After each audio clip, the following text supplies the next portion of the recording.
விஜய் அவர்கள் முதல்வராக பதவியேற்றுக்கொண்ட சில நாட்களிலேயே அந்த ஜாய் ஆலுக்காஸ் அந்த முதலாளி அவர் அவரை மரியாதை நிமித்தம் சந்தித்து போனார். 10 வருஷத்துக்கு முன்னால் நடித்ததுக்காக இன்றைக்கி ஏதோ பதிலுக்கு கொடுக்குறாருன்னு சொல்லுது, அது கொஞ்சம் அதிகப்படியாக தெரியுது விமர்சனம். அந்த வகையில் இப்பொழுது அவருக்கு 70% அந்த டெண்டர் கொடுக்கறதுக்கு காரணமாக சந்தேகங்களும் அதிகரிக்கும். இந்த ஆட்சிக்கு நல்லதல்ல. இந்த ஜாஸ் ஆலுக்காஸ் இந்த குழுமம் போனவர்கள் முதலாளிகள் அவங்க பேரில் ஹவாலா மூலமாக தங்கம் கடத்தியதாக சுமார் 500 கோடி ரூபாய்க்கு தங்கம் கடத்தினதாக வழக்குகள் நிலுவையில் உள்ளன. ஹவாலால தங்கம் கடத்துறவங்க கிட்ட போய் நீங்க எதுக்கு அரசு டெண்டர் போடணும்?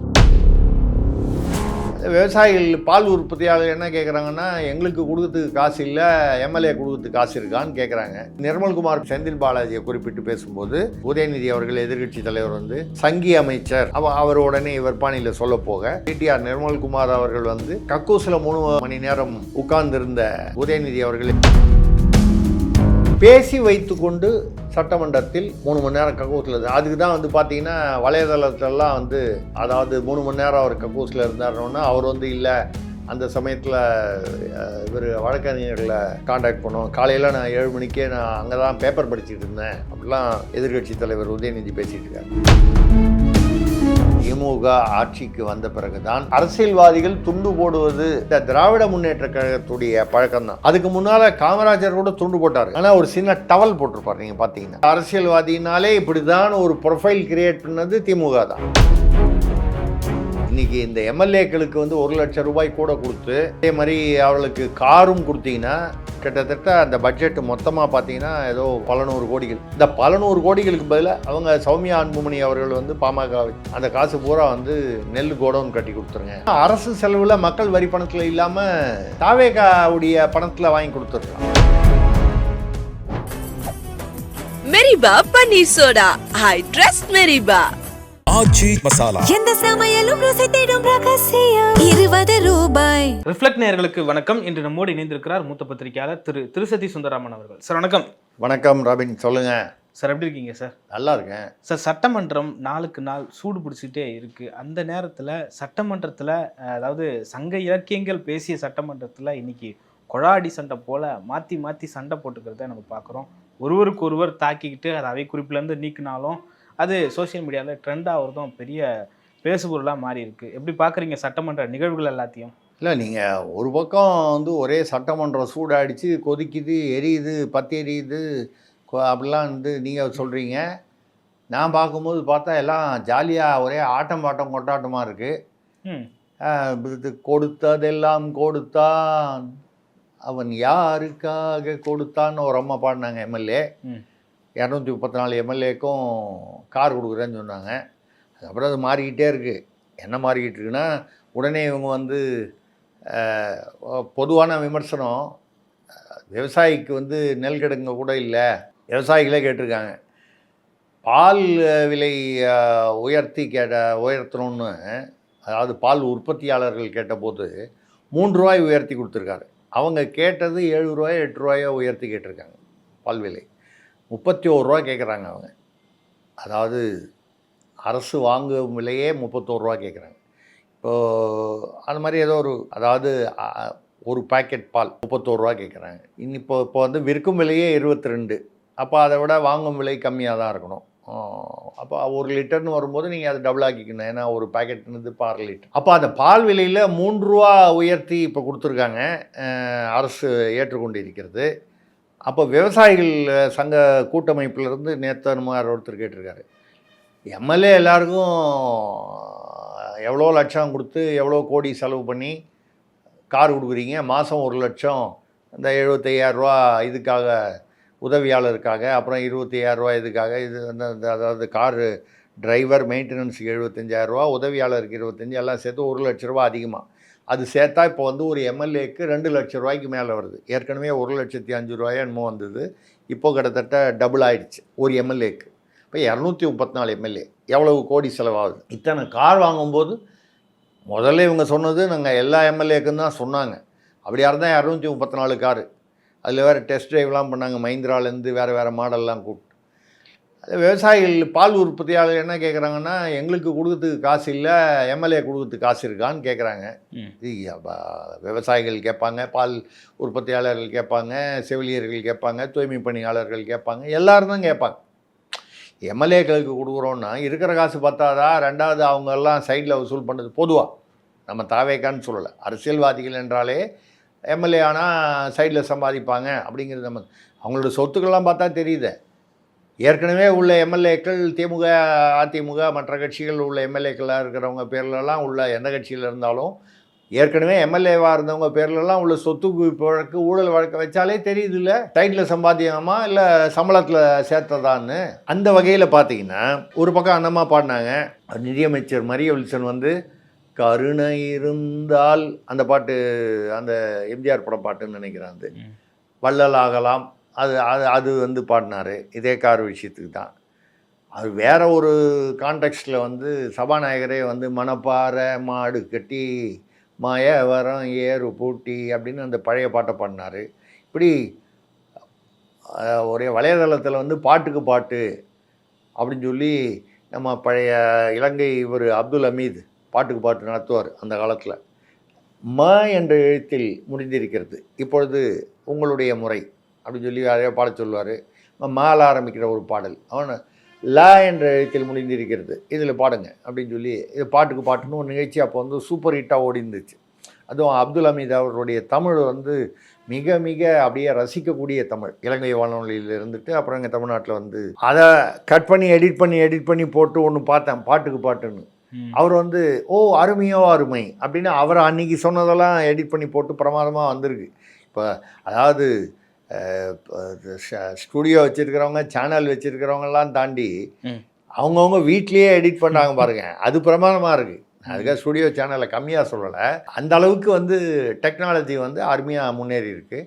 இப்போ பாட்டுக்கு பாட்டு பாடுற அளவுக்கு அதுவும் ஒரு பக்கம் ஓடிக்கிட்டு இருக்கு, பாட்டு பாடிக்கிட்டு இருக்காங்க. ஆனால் வந்து கொஞ்சம் இது என்னை பொறுத்த வரைக்கும் இதுவரை இதுக்கு முன்னால் இருந்த சபாநாயகரை விட இவர் ஜேசிடி பிரபாகர் வந்து மிக கண்ணியமாக சபையை நடத்தி செல்கிறார், ரசிக்கத்தக்க வகையில் நடத்தி செல்கிறார். அதே சமயத்தில் ரொம்ப நாசூக்காக தாவேகாவை ஆளுங்கட்சி சபாநாயகர் என்பவர் ஆளுங்கட்சியை தான் ஆதரிப்பார் என்பது தெரிஞ்ச விஷயம். அதை செய்யும்போது கூட ஒரு நாசூக்காக எதிர்கட்சிகளும் ஏற்றுக்கொள்ளும் வரை. இப்போ கூட ஒரு செய்தி படித்தேன், முன்னாள் முதல்வர் ஸ்டாலின் அவர்கள் வந்து கவிப்பேரரசு வைரமுத்துவோட பேசும்போது அவர் அருமையாக நடத்துகிறாரு சபாநாயகர்னு. அதே மாதிரி எங்களுக்கு கிடைத்த வைரம்னு தாவேகால சொல்கிறாங்க, புஷி ஆனந்தோ யாரோ சொல்லியிருக்காங்க, யாரை இவரை நம்ம சபாநாயகரை. ஜேசிடி பிரபாகர் மாணவர் அணியிலேருந்து அதிமுக அந்த காலத்தில் இருந்தவர், அரசியலில் அவர் பெரிய உயரங்களை வந்து இது வரைக்கும் தொடலை. இதுதான் வந்து அநேகமாக அவருக்கு மிக உயர்ந்த பதவி இருந்தால் கூட அவருக்கு இருக்கக்கூடிய அந்த மாணவர் அணியிலேருந்து, ஏன்னா எனக்கு வந்து அவரை தெரிஞ்சது வந்து அவர் மாணவர் அணி அதிமுகவில் இருக்கும்போது தெரியும் அப்போலேருந்து. அதை வச்சு பார்க்கும்போது அந்த அனுபவம் பேசுகிறது இப்போது. ஆனால் அதில் வந்து டெக்னிக் என்னன்னு பார்த்தீங்கன்னா, தாவேகா ஆட்களை பூரா வந்து பேச விட்டுறாரு. எதிர்கட்சி தலைவர் பேசும்போது கூட வந்து இப்போ கூட சொன்னாங்க, எதிர்கட்சி ஓபிஎஸ் பேசியிருக்க எதிர்கட்சி தலைவர் வந்து ஒரு அமைச்சருக்கு ஈடானவர், அவர் பேசும்போது யாரையும் குறுக்க பேச விடக்கூடாது சபாநாயகர், பேச விடாது ஆதவர்ஜனா ஒரு நிமிஷம் நீங்கள் சொல்லுங்கிறார், அப்புறம் நீங்கள் மாண்புமிகு எதிர்கட்சி தலைவர் அப்படின்னு சொல்லி அதை நாசூக்காக கொண்டு செல்கிறார். இப்போது ஒரு சமீபத்தில் அந்த இவர் நிர்மல்குமார் பேசும்போது அது சர்ச்சையாகிவிட்டது. கரூர் கேங் அப்படின்னு சொல்லிட்டு அப்புறம் சாரி அப்படின்னு சொல்லி மாற்றிட்டு அவர் கோவையில் நின்னார் ஒரு எம்எல்ஏ அப்படின்னு சொல்லி செந்தில் பாலாஜியை குறிப்பிட்டு பேசும்போது பதிலுக்கு அவர் உதயநிதி அவர்கள் எதிர்கட்சி தலைவர் வந்து சங்கி அமைச்சர் அப்படின்னு சொல்லி சாரி அப்படின்னு சொல்லி அவர் உடனே இவர் பாணியில் சொல்ல போக அதுக்கு பதிலுக்கு பதில் பாட்டுக்கு பாட்டுங்கிற மாதிரி பதிலுக்கு பதில் வந்து சிடிஆர் நிர்மல்குமார் அவர்கள் வந்து கக்கூசில் 3 மணி நேரம் உட்கார்ந்துருந்தவர் யாருன்னு தெரியும் அப்படின்னு பேசினார். அதுக்கப்புறம் பார்த்தீங்கன்னா அவை குறிப்பிலேருந்து இதெல்லாம் நீக்கிறேன் அப்படின்னு சபாநாயகர் சொல்கிறார். இதே மாதிரி வேறு ஒரு கான்டெக்ஸ்டில் பேசும்போது அந்த பகுத்தறிவுன்னு சொல்லிட்டு மஞ்சத்துண்டு ஜோசியர் விஷயம், அந்த ஜோசியர் அப்பாயின்மெண்ட் போட்டு வாபஸ் வாங்கினதை பற்றி விமர்சனம் வந்தபோது ஜோசியர் சொன்னதற்காக மஞ்சத்துண்டு போட்டவரெல்லாம் நம்ம பார்த்துருக்கோம்.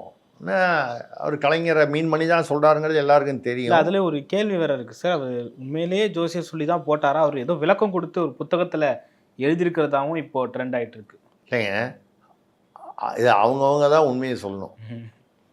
ஜோசியர் சொல்லி போட்டேன்னா ஆமான்னு அவர் ஒத்துக்கிட்டு இருந்தால் நம்ம அதை கோட் பண்ணலாம். ஜோசியர் சொல்லி போட்டார்னு அப்பொழுது பரவலாக வந்து ஒரு பேச்சு இருந்தது. நான் தமிழக அரசியல் பத்திரிகை நடத்தும் பொழுது அவர் வந்து தஞ்சாவூர் கோயிலுக்கு போகும்போது மெயின் வாசல் வழியாக போனால் அந்த சதய விழாவுக்கு போகும்போது போனால் ஆட்சி போயிடும், இல்லை ஆயுள் வந்து பாதிக்கப்படும் சொல்லி அப்போ எல்லா அரசியல்வாதிகளும் நம்பினாங்க. நான் சொல்கிறது கலைஞர், எம்ஜிஆர், ஜெயலலிதா, வரிசையாக இன்னும் சொல்லலாம், நீங்கள் எல்லாரும் நம்பினாங்க. இதில் அதிகமாக பகுத்தறிவு பேசுனது யார்? கலைஞருடைய திமுக. எம்ஜிஆர் பகுத்தறிவு கொஞ்சம் அப்படி பட்டு மடமையும் பேசுவார். ஜெயலலிதா அவர்கள் ஆன்மீகமாகவே பேசக்கூடியவர். ஆனாலும் கலைஞர் வந்து அந்த நேர்வாசல் வழியாக போகாமல் அந்த கேரளாந்தக வாசல்னு சைடு வாசல் வழியாக போனார். அப்போ போகும்போது மஞ்சள் துண்டு எடுத்துகிட்டு அன்றைக்கி மட்டும் பட்டு துண்டு போட்டு போனார். அதுக்கு நான் அட்டைப்படை கட்டுரை போட்டேன். அது ஒரு பெரிய சர்ச்சையாச்சு அப்போ தமிழக அரசியல் பத்திரிகையில் இருக்கும்பொழுது. அப்போது நான் வந்து தலையங்கமே எழுதியிருந்தேன். கார்கோடன்ற பேரில் நான் தலையங்கம் எழுதுவேன். அதில் இதெல்லாம் எழுதும்போது என்னென்னா, யாருமே வந்து ஜோசியர் சொல்லி போட்டாரா இல்லையா என்பதை சம்மந்தப்பட்ட நபர் ஒத்துக்கொண்டா தானே. இல்லை, இன்னொரு விமர்சனமும் இருக்குது, ராமதாஸ் சொல்லி தான் போட்டார்ன்ற விமர்சனமும் இல்லை அப்படின்னு சொல்கிறாங்க.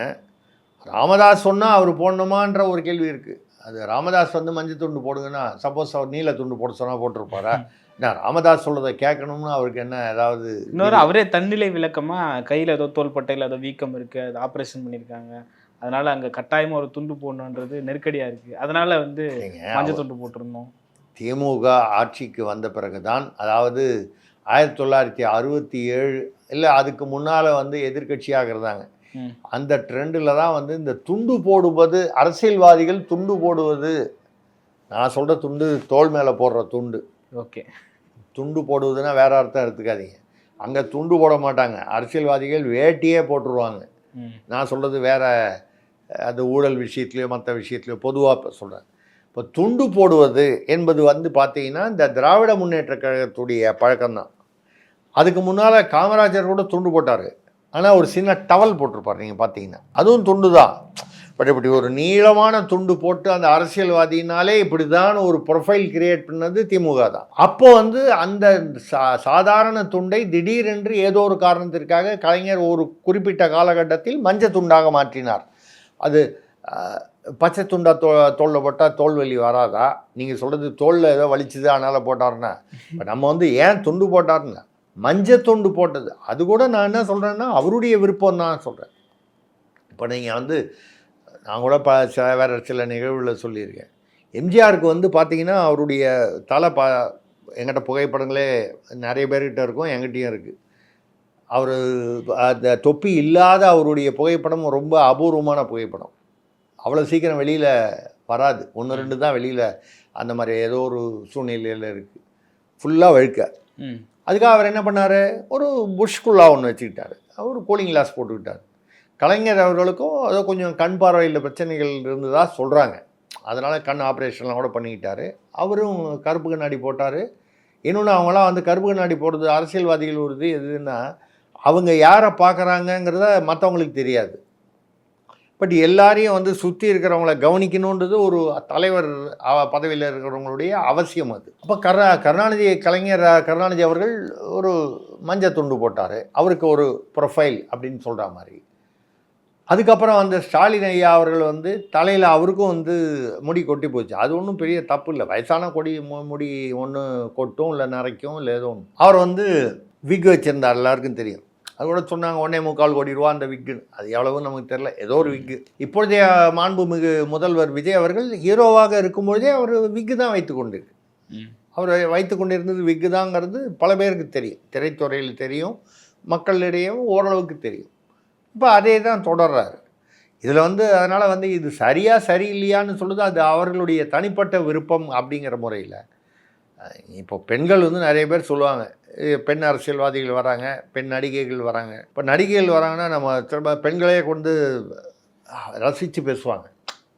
எவ்வளோ பெரிய முடிப்பார், கூந்தல் பார், கிட்டத்தட்ட 6 அடி கூந்தல். கடைசியில் உண்மையிலேயே பார்த்தீங்கன்னா அது இந்த சௌரின்னு சொல்லுவாங்களே, பொய்முடி. இதெல்லாம் வந்து நான் சொல்கிறது தனிப்பட்ட விருப்பத்தை பொறுத்து இருக்குது. அந்த மாதிரி வரும்பொழுது இப்போ நம்ம எதுக்கு பேசுகிறோன்னா, இவர் இந்த பேசி வைத்து கொண்டு சட்டமன்றத்தில் என்ன பேசணுமோ அதை சொல்லிவிட்டு 3 மணி நேரம் கக்கூஸில் அதுக்கு தான் வந்து பார்த்தீங்கன்னா வலைதளத்திலலாம் வந்து அதாவது 3 மணி நேரம் அவர் கக்கூஸில் இருந்தாருன்னா அவர் வந்து இல்லை அந்த சமயத்தில் இவர் வழக்கறிஞர்களை இப்போ காண்டாக்ட் பண்ணோம் காலையில் நான் 7 மணிக்கே நான் அங்கே தான் பேப்பர் படிச்சுட்டு இருந்தேன் அப்படிலாம் எதிர்கட்சி தலைவர் உதயநிதி பேசிகிட்டு இருக்காரு. கூடுதலாக இன்னொன்று சொல்லியிருந்தார் சார், யார் எவ்வளோ நேரம் கக்கூஸில் இருக்கிறாங்கன்றதை கண்காணிக்க ஒரு அமைச்சரா அப்படின்னு சொல்லி அவர் பதில் கேட்டார். அதான் இப்படி அதாவது கக்கூஸை வைத்து ஒரு ஒரு ஒரு என்ன வார்த்தை பரிமாற்றம் வசவு பரிமாற்றம்ங்கிற மாதிரி வந்தது. உடனே வந்து இதையெல்லாம் இதை அவர் பேசுனதெல்லாம் வந்து அவை குறிப்பிலேருந்து நீக்கிறேன்னாரு. இந்த மஞ்சள் துண்டு அது இந்த மாதிரி விஷயங்கள்லாம். சார் இந்த பாயிண்ட்டு எங்கே தொடங்குதுன்னா, முதல்வர் உள்ளே வரும்போது எதிர்கட்சி தலைவர் எழுந்து பேச ஆரம்பிக்கிறாரு. அப்போது சொல்கிற வார்த்தை என்னென்னா, டேபிளில் வந்து 3 ஃபைல் இருக்குது, அதை என்னை பிரிக்க வச்சிடாதீங்கன்னு முதல்வர் சொல்கிறாரு. நாங்கள் தயவுசெய்து சொல்கிறோம், அதை பிரிக்க சொல்லுங்கள். நான் சவால் விட்டு சொல்கிறேன், பிரிக்க சொல்லுங்கள். சேலஞ்ச் பண்ணி சொல்கிறேன், பிரிக்க சொல்லுங்கள். ஆதாரம் இருந்தால் நடவடிக்கை எடுக்க சொல்லுங்கன்னு சொல்லிட்டு சொல்கிறாரு. அதுக்கப்புறம் தான் இந்த வாதங்கள் கொஞ்சம் கொஞ்சமாக அதிகமாகிட்டே வரதை பார்க்கணும். ஆமாம், அவர் வந்து அது ஏதோ உங்களுக்கு நான் இடைத்தேர்தலையாவது நல்லது நடக்கட்டும் அதனால தான் பேசாமல் இருக்கேன்னு அதனால் பேசாமல் இருக்கேங்கிறாரு. அது கூட விமர்சனம் ஆச்சு. அப்போ இடைத்தேர்தலில் திமுகவுக்கு நல்லது நடக்கணும்னு சொல்லி முதல்வர் விஜய் அவர்களே விரும்புகிறாரா? அப்பா உள்ள வர அதான் சொன்னேன், உங்களுக்கு நல்லது நடக்கணும்னா இவ்வளோ நாள் அப்பாவை காணும்னு பேசினார். அதுவே ஒரு பெரிய ஒரு சர்ச்சையாகவும் விமர்சனமாகவும் வந்தது. அவர் வெளியில் போய் யாரோ ஒரு அம்மா கணவனை காணும்னு சொன்னாங்க. இப்போ அவங்க விவாகரத்து வழக்கு வாபஸ் வாங்கிட்டாங்க. ஸோ அந்த இது முடிஞ்சுது. சரி, அது முடிஞ்சதுன்னா அப்புறம் முதல் ரோலை யார் உக்காந்தாங்கன்னு ஒரு விமர்சனம் வந்துச்சு. அது ஒரு பக்கம் ஓடிக்கிட்டு இருக்கு. அது இன்னும் முடியல. அது எப்படி எவ்வளோ நாள் தொடரும், எப்படி தொடரும் நமக்கு தெரியல. இல்லை, இதெல்லாம் எதுக்கு சொல்கிறோன்னா, இப்போது சபாநாயகர் வந்து பொதுவாக உள்ள திமுகவுடைய விமர்சனம் உதயநிதி அவர்கள் கூட பேசியிருக்காரு. நீங்கள் அவை குறிப்பிலேருந்து நீக்கிறீங்க பேசுனதெல்லாம், ஆனால் வெளியில் அது ரீல்ஸாக வருது. மொத்தம் மக்களுக்கு போய் சேர்ந்துருது. இல்லை, வழக்கமாக பார்த்தீங்கன்னா அவை குறிப்பிலிருந்து நீக்கப்பட்ட விஷயமா இருந்தால் அவை குறிப்பிலிருந்து நீக்கப்பட்டது, அவர் பேசிய ஒரு கருத்து அவை குறிப்பிலிருந்து நீக்கப்பட்டதுன்னா பத்திரிகைகளில் வரும். அது என்ன பேசினாரு, அதை நீக்கினது அப்படின்னு சொல்லி அந்த செய்தியை குறிப்பிடுவது மரபில்லை. அப்படி செய்வது சட்டமன்றத்துடைய மரபிற்கு எதிரானது அப்படின்னு சட்டவிரோதமானதுன்னு சொல்லக்கூடிய அளவுக்கு இருந்தது. ஆனால் இப்போ வந்து பத்திரிகைகளில் அது இப்படி வரணும்னு இல்லையே. ஒரு காலத்தில் பத்திரிகைகள் தான் மக்களுக்கு மீடியான்னா, இப்போ ஆளுகாலு ரீல்ஸு வீட்லேயே உட்காந்து போட்டுக்கிட்டு இருக்காங்க. அந்த வகையில் பார்க்கும்போது யார் போடுறாங்கன்னு தெரியாது. இப்போ கூட சபாநாயகர் அதை பற்றி எதிர்கட்சி தலைவர் பேசின போது இந்த மாதிரி இங்கே அவை குறிப்பிலேருந்து நீக்கிறீங்க, ஆனால் அதெல்லாம் ரீல்ஸில் வருதுன்னு சொன்னபோது, நீங்கள் குறிப்பிட்டு எந்த யூடியூப் சேனல் இல்லை எந்த டிவி சேனல் இல்லை எந்த இதுன்னு சொன்னால் நான் நடவடிக்கை எடுக்கலான்னாரு. என்னை பொறுத்தவரை அது வந்து அவர் அதாவது யதார்த்தத்தில் சாத்தியமில்லை. இன்றைக்கி இன்ஸ்டாகிராமில் யார் வேணாலும் எதை வேணாலும் போஸ்ட் பண்ணுறாங்க. இதை கட் பண்ணி ஒரு நிமிஷம் அதில் போட்டு அவன் கூட வந்து அது பண்ண அந்த பாட்டு சொன்ன பாருங்க, ஒரு 3-4 பேர் பாடினாங்க தாவேக்கால. இதெல்லாம் பாடினதெல்லாம் எடுத்து போட்டு நடுவில் வந்து முன்னாள் அந்த இவர் நம்ம மறைந்த அப்துல் ஹமீத் அவர்களுடைய நம்ம நெறியாளர், அவர் இலங்கை வானொலி நம்ம அப்துல் ஹமீத் ஐயா அவர்கள், அவருடைய அந்த பழைய பாட்டு நிகழ்ச்சியில் அவர் பேசினது அருமையிலும் அருமை அந்த மாதிரிலாம் வந்து கட் பண்ணிலாம் இது நீங்கள் யாரை போய் தேடுவீங்க? யார் போட்டாங்கன்னு? எவ்வளோ பேரை கைது பண்ண முடியும்? எவ்வளோ பேர் மேலே சட்ட நடவடிக்கை எடுக்க முடியும்? அதுவும் சபாநாயகர். ஸோ இப்படி வந்து சொல்லும்போது இப்போ இது என்னென்னா, தாவேக அதான் சொன்ன வலைதளத்தில் வந்து எந்த அளவுக்கு போடுறாங்கன்னா, திமுகவின் டவுசரை கழற்றிய தாவேக எதிர்கட்சி தலைவர் வந்து கக்கூஸில் 3 மணி நேரம் உட்கார்ந்தது யார் அப்படின்னு சொல்லி சட்டமன்றத்திலே பேசுகிறாங்க. அவை குறிப்பிலேருந்து நீக்கினா என்ன, பேசிட்டார்ல, மக்கள்கிட்ட ரீச் ஆகிடுச்சு இல்லை எப்படிங்கிற மாதிரி பேசுகிறாங்க. ஆக நம்ம என்ன சொல்கிறோன்னா, மக்கள் நலனுக்கான திட்டங்கள்லாம் எவ்வளோ இருக்குது, பேச வேண்டிய விஷயங்கள் இருக்குது. நீங்கள் சொல்கிறீங்க இப்போ இந்த 3 ஃபைல் பேசினாருன்னு சொல்கிறீங்க இல்லையா, 3 ஃபைல்னு சொன்னாரே தவிர முதல்வர் வந்து என்ன ஃபைல் யாருதுன்னு சொல்லலை. சார், இன்றைக்கி வந்து லஞ்ச ஒழிப்புத்துறையில் செந்தில் பாலாஜிக்கு சம்மன் அனுப்பியிருக்காங்க. அந்த 3 ஃபைலில் ஒன்று தானா இது என்ற ஒரு கேள்வியும் எழுது. இல்லை, ஒரு பத்திரிகையில் இந்த 3 ஃபைல்னு ஒரு பேசுனதை ஒட்டி ஒரு புலனாய்வு பத்திரிகையில் வந்து செந்தில் பாலாஜி, சேகர்பாபு, அன்பில் மகேஷ் 3 பேர் படம் போட்டு அட்டைப்படம் போட்டிருந்தாங்க. ஆமாம், அது வந்து அவர்களுடைய யூகமாகத்தான் இருக்க வேண்டும். ஏன்னா முதல்வரோ இல்லை தாவேகாவிலிருந்து யாரும் இது வரைக்கும் ஒன்றும் வெளிப்படையாக வந்து அது 3 ஃபைல் யாருதுன்னு ஒன்றும் சொல்லலை. 3 லட்சியம் 2 நிச்சயம்னு போட்டிருந்தாங்க. ஆமாம், அது அப்படி போட்டிருந்தாங்க. அப்படி பார்க்க போனால் அதில் அவங்க சொல்கிற 3 பேராகவும் இருக்கலாம், அதில் வேறு யாரும் மாறுபடவும் படலாம். செந்தில் பாலாஜி இருப்பார் நிச்சயமாக, அவருக்கான முக்கியத்துவம் கொடுக்கப்படும், கரூரை மனதில் வைத்தோ இல்லை ஏதோ ஒரு வகையில். அன்பில் மகேஷ் வந்து நம்ம கேள்விப்பட்ட வரைக்கும் அன்பில் மகேஷ் வந்து பக்கத்து வீட்டு அவங்க தான் பாடணுமா, நம்ம பாடக்கூடாதா? பக்கத்து வீட்டு பருவ மச்சான், பக்கத்து வீட்டில் இருக்கிற ஒரு முக்கியமான ஒருத்தர், எல்லாருக்குமே பக்கத்து வீட்டுக்காரர் இவ்வளோ 2 பேரும் விவிஐபி ஆகிற அளவுக்கு இருக்கணும்னா அது கொடுத்து வச்சுருக்கணும். அப்போது முதல்வர் வீட்டுக்கு பக்கத்தில் இருக்கிற ஒருத்தர் தான் வந்து அவர்கிட்ட போய் அன்பில் மகேஷ் வந்து தஞ்சம் கேட்டு எப்படியாவது என்னை காப்பாற்றுங்க, இந்த தனியார் பள்ளி விவகாரத்தில் என் வரைக்கும் சிக்கல் வராமல் பார்த்துங்க, ஏற்கனவே கைது பண்ணியிருக்கிறவங்களோட வழக்கம் முடிச்சுங்க அப்படின்னு சொல்லி கேட்டதாக பத்திரிகை செய்திகள்லாம் கூறுகிறது, பல தகவல்கள் வருகிறது. அதையே வந்து நேரு அவர்கள் திமுக அந்த அதாவது உச்சமட்ட 16 பேர் அவங்க ஒன்றா மீட் பண்ணும்போது அதை வந்து மென்ஷன் பண்ணார். எனக்கு எதிராக கொம்பு சீவி விட்டவர் வந்து இப்போ எங்கே இருக்காருன்னு தெரியுமில்ல, எங்கே டீல் பண்ணிக்கிட்டு இருக்காருன்னு தெரியுமில்ல, என்னை வந்து கடைசியில் கட்சியிலேருந்து ஒதுக்க பார்த்தீங்க, நீங்கள் யாரை வந்து சப்போர்ட் பண்ணீங்களோ அப்படின்னு உதயநிதியை மனசில் வச்சுட்டு சொல்கிறார். அவர் தான் அவரை வளர்த்து விட்டார் அன்பில் மகேஷன். அப்போ அது அன்பில் மகேஷாக இருக்கலாம், இல்லை நேருவாக இருக்கலாம். ஏன்னா நேரு பேர்லேயும் அந்த 3 வழக்கு இருக்குல்ல, அந்த அப்பாயின்மெண்ட்டு, ட்ரான்ஸ்ஃபரு, டெண்டர், அந்த வழக்கெல்லாம் இருக்குது. பல அமைச்சர்கள் மீது வழக்கு இருக்குங்கும் போது இதில் யார் வேணாலும் இருக்கலாம். எந்த 3 லட்சியம், அதில் எந்த 2 நிச்சயங்கிறதெல்லாம் முதல்வர் வெளியில் சொல்லணும், இல்லைன்னா நடவடிக்கை மூலமாக வெளியில் வரணும். அந்த மாதிரி வந்தால் தான் சொல்ல முடியுமே தவிர. ஆனால் என்னென்னால் ஒரு பக்கம் இப்படி வந்து ஏதோ பெரிய கொதிக்கிற மாதிரி சூடாக பேசிக்கிற மாதிரி பேசுகிறாங்க.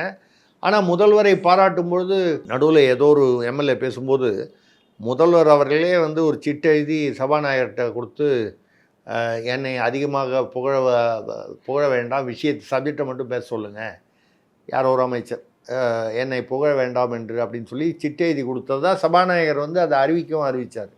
முதல்வரே வந்து சிட்டு எழுதி கொடுத்து அனுப்புகிற அளவுக்கு சில அமைச்சர்கள் வந்து சப்ஜெக்டை விட்டுட்டு முதல்வரை புகழ்வதோ இல்லை யாரையும் தனி மனித புகழ் வேண்டாம். இதில் ராஜ்மோகனோட புகழாரம் வந்து ரொம்ப வித்தியாசமாக இருக்குது சார்.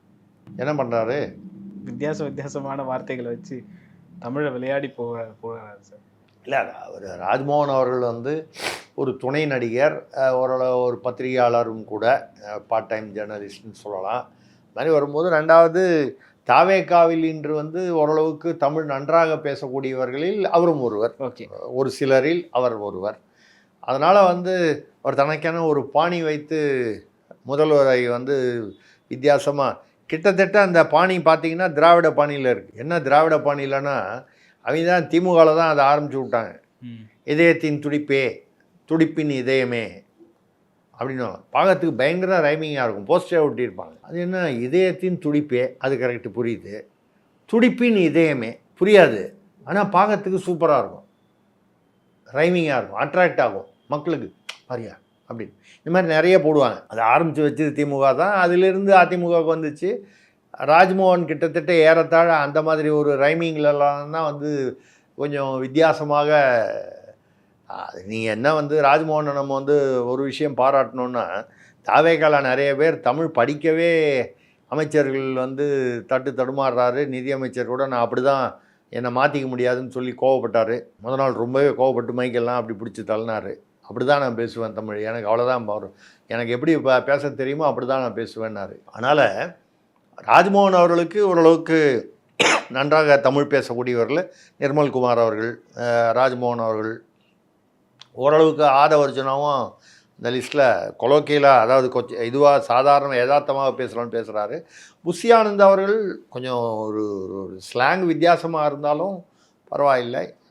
முதல்வர் அவர்கள் அவருடைய வழக்கமான அந்த ஹீரோ ஸ்டைலில், அந்த சூப்பர் ஹீரோ ஸ்டைல்லையே அதே மாதிரி தான் இங்கேயும் சினிமாவில் பேசுகிற மாதிரி தான் இங்கே பேசுகிறாரு, அதே ஸ்டைலில் பின்பற்றுறாரு.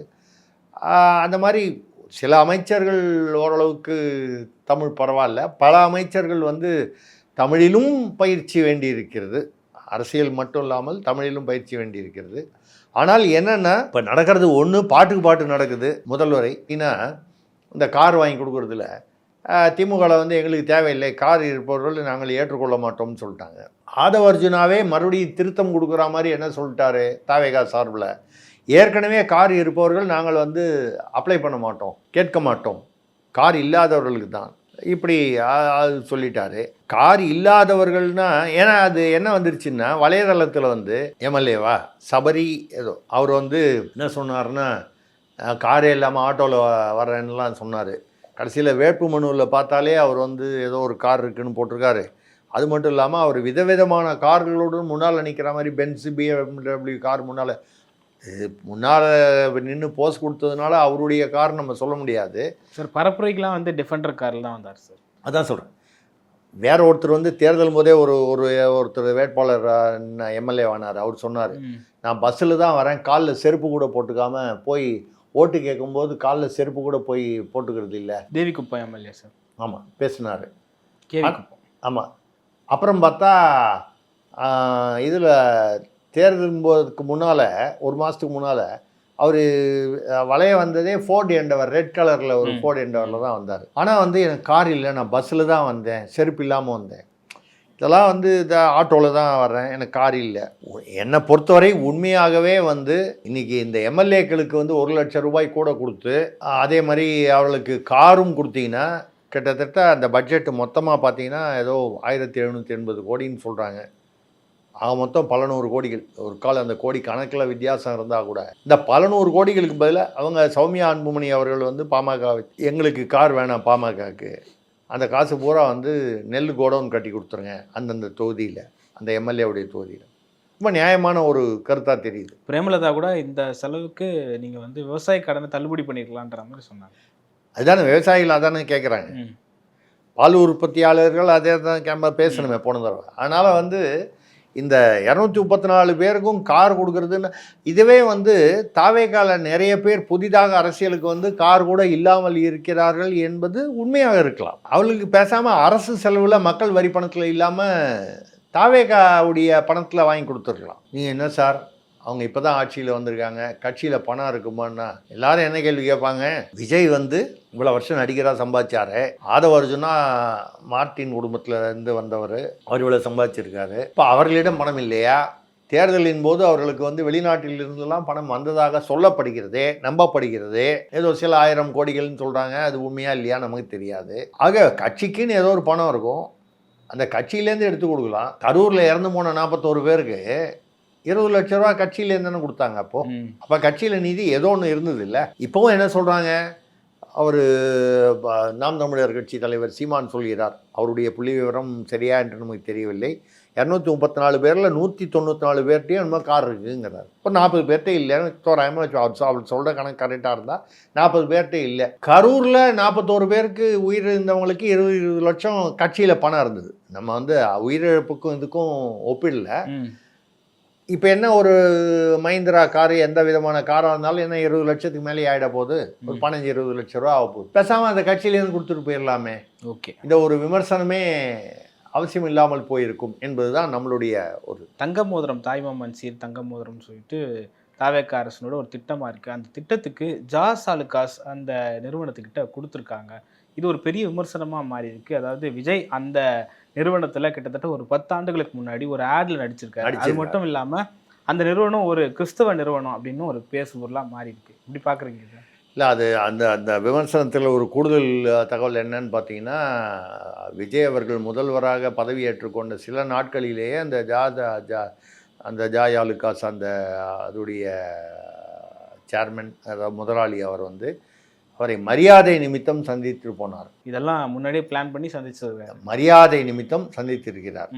அது என்ன மரியாதை, எதற்காக? ஒரு நகைக்கடை முதலாளி மரியாதை நிமித்தம் ஏன் சந்திக்கிறாரு இப்படிங்கிறது ஒரு பக்கம் இருக்குது.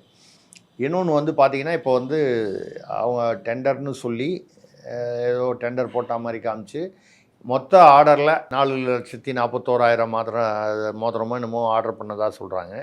அது வந்து பார்த்திங்கன்னா 70% ஆர்டர் வந்து ஜாய் அதான் அந்த குரூப்பு ஜாஸ் அலுகாஸ் அந்த குரூப்புக்கும் 30% கல்யாண் ஜுவல்லர்ஸுக்கும். ரெண்டுமே கேரள நிறுவனங்கள். ஒன்று வந்து கிறிஸ்தவ நிறுவனம்னு சொல்லலாம், ஜாஸ் அலுகாஸ் ரெண்டும் ஒரே குரூப்பு, இல்லை ஏதோ அவர் சொந்தக்காரங்க. கல்யாண் ஜுவல்லர்ஸும் வந்து நிறைய தமிழ்நாட்டில் வியாபாரங்கள் இருக்கே தவிர கேரளாவை சேர்ந்த நிறுவனம். அப்போது தமிழ்நாட்டில் எத்தனையோ நகை கடைகள் நிறுவனங்கள் இருக்குது, இதெல்லாம் விட்டுட்டு அவங்களுக்கு கொடுக்குறீங்கன்னு ஒன்று. இன்னொன்று வந்து இந்த ஜாஸ் அலுகாஸ் இந்த குழுமம், அந்த ஓனர்கள் முதலாளிகள் அவங்க பேரில் ஹவாலா மூலமாக தங்கம் கடத்தியதாக சில வழக்குகள் நிலுவையில் உள்ளன.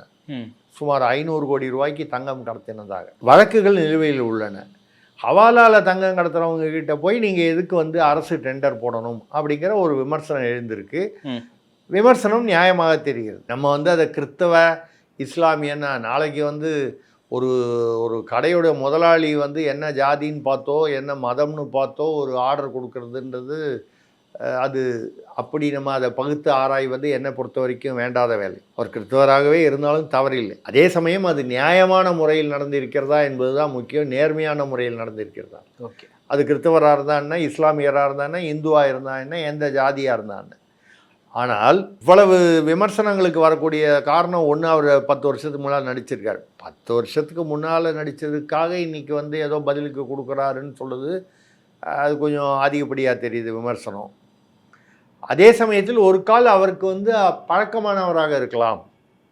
அதனால தான் அப்போ அந்த 10 வருஷத்துக்கு முன்னால் விளம்பரத்தில் நடித்த போது பழக்கமாக இருக்கலாம், தொடர்ந்து நண்பராகவே இருந்திருக்கலாம். ஏன்னா திரைப்பட தயாரிப்பு அப்படின்னு சொன்னாலே பார்த்தீங்கன்னா நிறையா வந்து அதில் வந்து வெள்ளை பணமும் உண்டு, கருப்பு பணமும் உண்டு.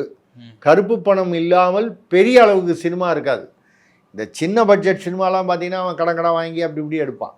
இந்த பெரிய பட்ஜெட் 500 கோடி 1000 கோடிக்கு 200 கோடி 300 கோடிலாம் படம் எடுக்கிறவங்கலாம் பார்த்தீங்கன்னா பிளாக் மணி இல்லாமல் அங்கே இருக்கவே இருக்காது. எல்லா ஹீரோவுமே, பேர் சொல்ல விரும்பவில்லை, அத்தனை ஹீரோக்களுமே வாங்குவதில் 10 அல்லது 20% தான் வந்து கணக்கில் வாங்குவாங்க. மிச்சம்லாம் வந்து பிளாக்கில் தான் வாங்குவாங்க. இது எல்லாருக்கும் தெரிஞ்ச விஷயந்தான், உலகம் அறிஞ்ச ரகசியம் அது. அந்த வகையில் முதல்வருடன் அவருக்கு ஒரு நெருக்கம் இருந்ததா, அவங்களுக்குள்ள ஏதாவது டிரான்சாக்ஷன் ஏற்கனவே இருந்ததா, அதுதான் இப்பொழுது வந்து அவருக்கு 70% அந்த டெண்டர் கொடுக்கறதுக்கு காரணமா என்ற யூகங்களும் சந்தேகங்களும் அதிகரிக்கும். அதுக்கு பதிலாக வந்து தமிழ்நாட்டை சேர்ந்த நிறுவனங்களுக்கு கொடுத்திருக்கலாம், அதுவும் ஒரு நியாயமான முறையில் டெண்டர் ஒழுங்காக போட்டு அதை ப்ராப்பராக போட்டு கொடுத்துருக்கலாங்கிறது தான்.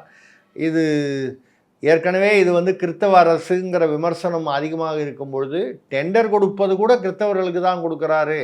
கல்யாண் ஜுவல்லர்ஸ் வந்து கிறிஸ்தவர் இல்லை, இருந்தால் கூட அப்படி கொடுக்குறாரு அப்படிங்கிற மாதிரி ஒரு என்ன சொல்கிறது, ஒரு பிரமை வருவது இந்த ஆட்சிக்கு நல்லதல்ல.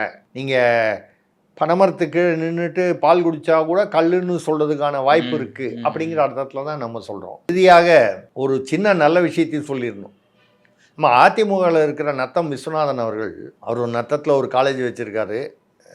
திண்டுக்கல் பக்கத்தில், திண்டுக்கல் பகுதியில் உள்ள நத்தம், அதான் அவர் சொந்த ஊர், அதனால தான் நத்தம் விஸ்வநாதன். அவர் வந்து ஒரு அறிக்கையை கொடுத்துருக்காரு. அவரும் வந்து வேலுமணி அவர்கள் அந்த குரூப்பில் இருக்கார். அதாவது தாவேக ஆதரவு அந்த குழு, அதிமுக பிரிவு, அந்த பிரிவில் இருக்கார். அவர் என்ன சொல்லியிருக்காருன்னா, நத்தத்தில் ஒரு கலை மற்றும் அறிவியல் கல்லூரி அரசு கட்டபோது அதுக்கு எங்கேயோ மலை அடிவாரத்தில் ஒரு நிலம் வாங்குறதா இருக்காங்க. மலை அடிவாரம்னா அங்கே போக்குவரத்து வசதிகள், சாலைகள்லாம் சரியாக இல்லை. ஏன்னா அதெல்லாம் கட்டமைப்பில் நிறைய செலவு பண்ணால் தான் அது பயன் தரும் மாணவர்களுக்கு, இல்லைன்னா அதுவே பெரிய தொல்லையாயிடும். அதனால் என்னிடம் பேரூராட்சி எல்லைக்குள்ளேயே நிறைய நிலம் இருக்கிறது தன்னிடம், நான் அதை கொடுக்குறேன். ஃப்ரீயாக கொடுக்குறாரா இல்லை ஒரு நியாயமான விலைக்கு கொடுக்குறாராங்கிறத தெளிவாக சொல்லலை. நியாயமான விலைக்கு கொடுத்தா கூட கொடுக்குறேன்னு சொல்கிறாரு. நம்ம என்ன நினைக்கிறோன்னா, கேட்கலாம், அது என்ன, அவர் என்ன ஜமீன்தாரா, அவர் பூர்வீகமாக அவர் சம்பாதிச்ச சொத்தா, மக்களுடைய வரிப்பணம் தானே ஏதோ ஒரு வகையில் அரசியல்வாதிகிட்ட வந்து சேருது. அவர் பேர்லேயும் நத்தம் விஸ்வநாதன் பேர்லேயும் சொத்து குவிப்பு வழக்குகள்லாம் இருக்குது. எனக்கு தெரிஞ்சு ஊழல் வழக்கு, சொத்து குவிப்பு வழக்குலாம் இருக்குது. அப்படி இருக்கும்போது ஆனால் என்னென்னா, நான் ஏன் வந்து அதை வரவேற்கிறேன் அப்படின்னு சொன்னால், ஊழல் சொத்து குவிப்பு வழக்கெல்லாம் இருக்கிற எத்தனையோ அரசியல்வாதிகள் வந்து பேசாமல் வாங்கி உள்ளே போட்டுக்கிட்டு அமைதியாக கேஸை மட்டும் நடத்திக்கிட்டு போகும்போது, அதை வந்து அந்த ஓரத்தில் ஊர் எல்லையில் நடத்துனீங்கன்னா அது சரியாக இருக்காது, பேரூராட்சி எல்லையை ஒட்டியே வந்து நான் கொடுக்குறேன், என்கிட்ட நிலம் இருக்குது தரேங்கிறாரு. ஃப்ரீயாக தருவாரான்னு எனக்கு தெரியல. ஒரு கால் உண்மையிலேயே அரசுக்கு தானமாக கொடுத்தார் என்றால் அது மிகப்பெரிய விஷயமாக இருக்கும். இல்லைன்னா கூட ஒரு நியாயமான விலையில் கொடுத்தால் அது வந்து இருக்கும். அந்த நிலத்தை அவர் எப்படி சம்பாதித்தார் அப்படின்னு பார்க்க போனீங்கன்னா ஒரு அரசியல்வாதி பின்னாலேயும் நம்ம பார்க்க முடியாது. இந்த வரை அவர் சொல்லி இருப்பதே வரவேற்கலாம் அப்படிங்கிறது தான் நம்மளுடைய கருத்து. அதுதான் வந்து இறுதியாக. ஏன்னா வந்து அதாவது பல விஷயங்களுக்கு எல்லாமே நம்ம வந்து விமர்சனமாகவே சொல்லிட்டு வரும்போது ஆங்காங்கு ஒன்றிரண்டு எங்கேயோ அரசியல்வாதிகளை வந்து குறிப்பிட்டு பாராட்டக்கூடியது ஒரு சூழ்நிலை வரும்போது அதை பாராட்டினா தான் விமர்சனத்துக்கு மரியாதை இருக்கும். அந்த வகையில் சொல்கிறோம். ஓகே, பல்வேறு கருத்துக்களை பகிர்ந்து கொண்டீங்க. மற்றும் ஒரு காணொளி சந்திப்போம். நன்றி சார். நன்றி, வணக்கம். மெரிபா பன்னீர் சோடா, ஐ ட்ரஸ்ட் மெரிபா. ஆச்சி மசாலா. எந்த சமையலும் ருசி தேடும் ரகசியம் 20 ரூபாய்.